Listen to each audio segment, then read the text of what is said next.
Wes nan Jeshete, e ídolo nan di Micaia. Agora tava tem um homem de acero nan di Efraim, que é o nome da bata Micaia. E ela bisa sua mama, e mil um shen, bida plata com a wado harta fordibo, e tocante de qual me atendebo ta pronunciar o maldição. Mira, tá me tinha plata, tá ame a coe. E sua mama bisa, que o Senhor bendicionabo meu.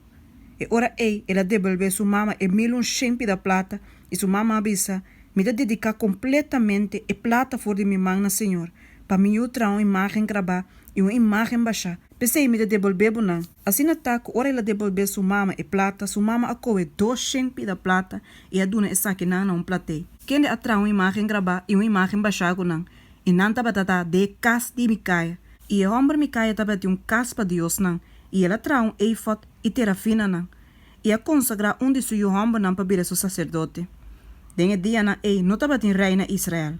Cada gente estava assim, lo que estava bom em sua mês vista.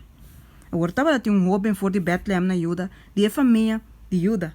Quem estava levita, e estava queda ayanan como estrangeiro. Ante o homem na abai for de estado, for de Bethlehem na Juda, para queda caminho por aí lugar. E riba su viaje, ele chega na esero nan de Efraim na casa de Micaia.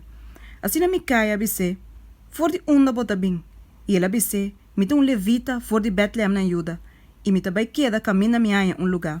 E ora Micaia bise, queda biba cerca mim, e seja tata e sacerdote para mim. E lo me donavo 10 pida plata para anha, 7 de panha, e bo manter no chão.